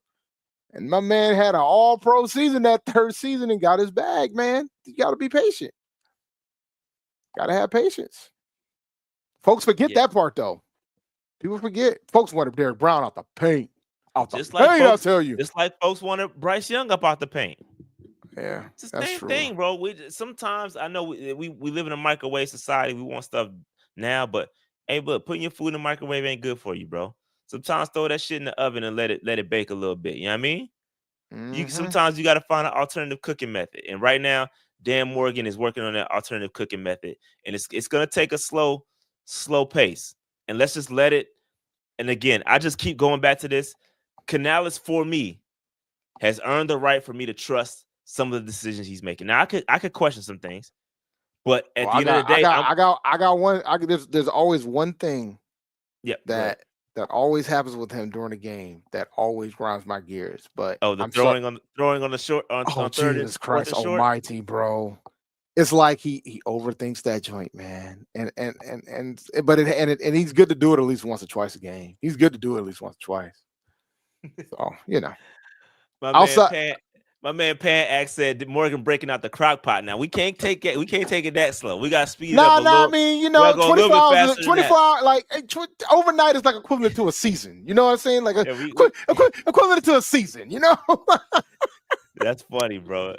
And I came up with that analogy off the top of the dome, but it's true. Like the microwave ain't gonna work in this instance, bro. We gotta break out the grill. You know what I mean? You know what microwave will get you? Deontay Johnson. That's what microwave will get you, bro. Yeah, bro. Facts. All right, we got a couple super chats we need to hit, and then I want to. I think we got like 5. We got 5, okay. Not that many. Shout out to A-Cash. I'm fine with keeping Evero as long as he stops deploying Shy Tuttle at nose tackle. Get a legit nose tackle this year. This is why I want to freaking. Yeah, we need a monster. We need a monster. I want a DT so bad at 8, bro. At 8, I think you can get a good one in the second. I think you can get a good one in the second. I don't care. Mason Graham ain't a nose. He ain't. I know he's not. Just get me one. I don't care. Wade, shout out to Wade Evans. Let's keep building. I seen the Panthers after week 12 was 7th in the league in offensive efficiency. Yeah, bro. Dog. That's tears. I might cry right now. Yo, we ain't had an offense like that since 2015. Shout out to Raleigh 0515. By BY going to be complex player of the year. No, he's not. That's going to Sam Darnold, ladies and gentlemen. That is going to Sam Darnold. And by the way, I told y'all the Vikings going to make the playoffs this year. You did, but you also said how many teams was making it from the North? 3, and that's how many teams made it from the North. That's how many made it? I thought you said all 4. No, I said all 4 was. No, I'm pretty sure it was 3. I said the same thing about the AFC West too. I told y'all. That was a good guess. That was a good guess. You didn't think the Vikings would be that good. I did pick Denver to get in. I did pick Denver. I'm talking about the Vikings. You didn't think the Vikings would be this good, bro. Not this good, but I thought they would make the playoffs. I said Sam Darnold. But you got the 5 seed. I said Sam Darnold was going to make the playoffs. That's what I said. I said Sam Darnold is going to be able to take them boys to the playoffs, and Kirk Cousins is going to be sitting his ass at home. I told you. Hi, Atlanta. You did say that, though.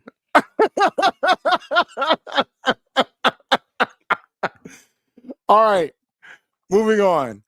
I respect the decision, but I don't know how I feel about Evero on players after DJ Johnson and the free agents. Let Dan get the pieces. Let's let Johnson cook a little bit. I might have to bust out the tape on DJ Johnson and do some research. What I'm not going to let you do, Rashad. I don't care what tape you watch, but what I'm not going to let you do is try to tell me that we ain't got no issues with edge. But I know you're not gonna do that. But that's not what I'm not. No. I'm not. I wouldn't say that. I wouldn't say that. No, I think we could probably have an argument about the development and see if there's some level of progression.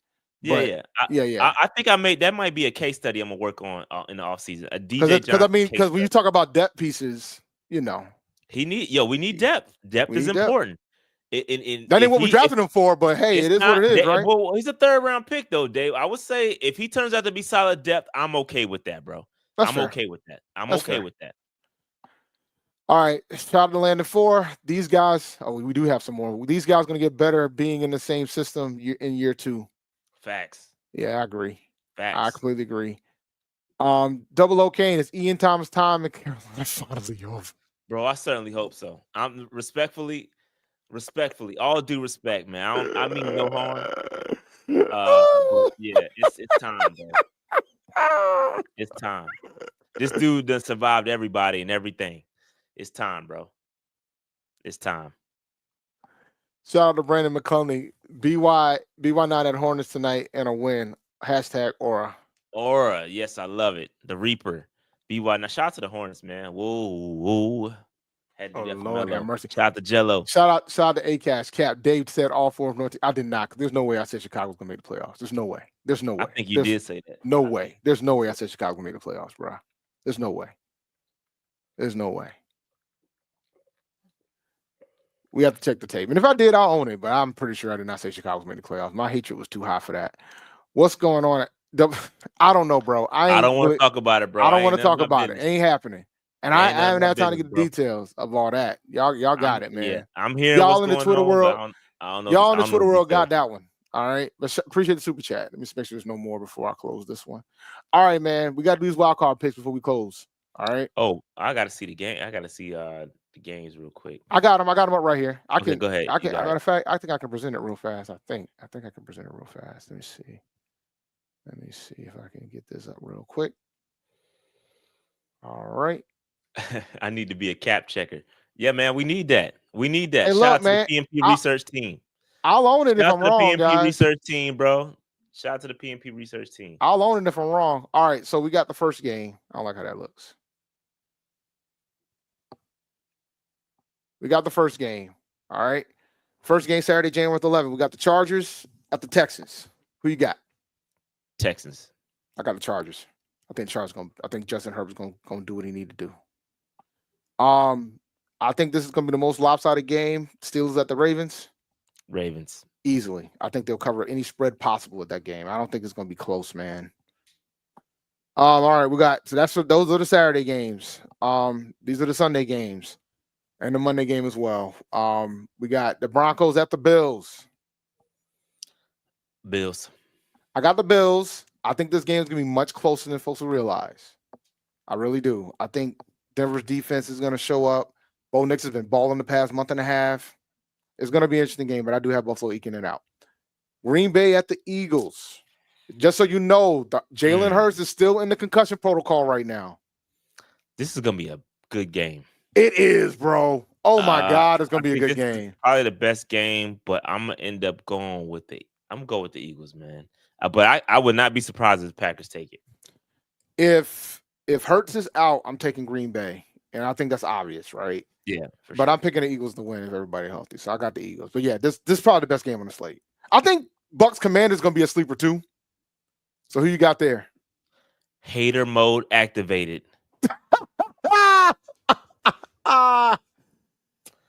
So I got a choice to make. Is the hate for the Tampa Bay Bucks higher than the hate for the former Carolina Panthers, Jeremy Chin, Frankie Louvu, and company?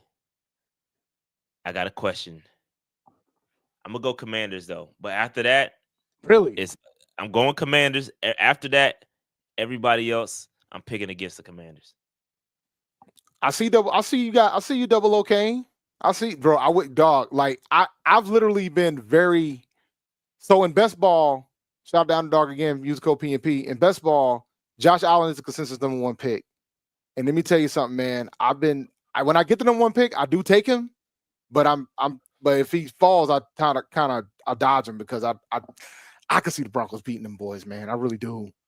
But I'm still rolling Buffalo. Tampa and Washington. Jesus, man. I'm gonna go with Washington on this one, bro. I think I like Jalen Daniels. I think Washington's gonna do it. I really do. Even though Baker's been playing pretty well, so I'm gonna take the Commanders here. Vikings at Rams for Monday night. I'm going Vikings. Yeah, got the Vikes here too. You know, it's commendable what the Rams have been able to do For sure. with all the injuries they had this year. It is very commendable to win that division. Very commendable. So I got the Vikings as well. Kind of wild. It's kind of wild how far Sam Darnold has gone. You know, this is the first time in the playoffs ever. That's as a crazy. starter. As a That's starter. crazy. Because he was there, he was on the San Francisco team last year. Yeah. That That's is crazy. yeah. So shout out to him, man. Comeback player of the year. No question about it. No debate. But yeah, man, that is wild card weekend. One of the wildest weekends in the NFL. And I said on Twitter, when the games were announced, I said there's only one game that's going to be a no-brainer. The rest of these is chaos personified all weekend, guys. But they're like, of course, Prime Video gets the worst game of the bunch. Steelers Ravens. They get to see Lamar, but there ain't gonna be much of a game on Prime Video. I will say that. And I don't worry. There's a lot of Steelers fans that want to fire Tomlin, but I think that's insanity. But he hasn't won a playoff game in almost a decade, so I get why you would want to do it. But you know, that's a man that's never had a losing record as a coach. But all right, man. You got anything else on the docket? Yeah, that's it for me, bro. That's it for me, man. Shout out to everybody that joined us today. Almost 1,000 people was in the building at one point. We appreciate y'all. Hit that like button, subscribe button, help us get to 25,000. We're close. We're getting there, almost at 23,500. So we're almost 1,500 people away. Hit that sub button. We'll be back next week. A lot of good content. I got a lot of good ideas coming up. I'm about to start diving into off-season bags, some draft content coming. You know, that signer walk series is gonna be coming up very soon. Yeah, man, it's gonna be good stuff. So it's gonna be a lot of walks. I'm gonna go ahead and spoil it now. It's a lot of You're like mad walks, man. Mad walks. Oh. Mad walks. But with that said, man, we out of here. We'll see y'all next week. Same time, same place. We out of here. Peace, guys.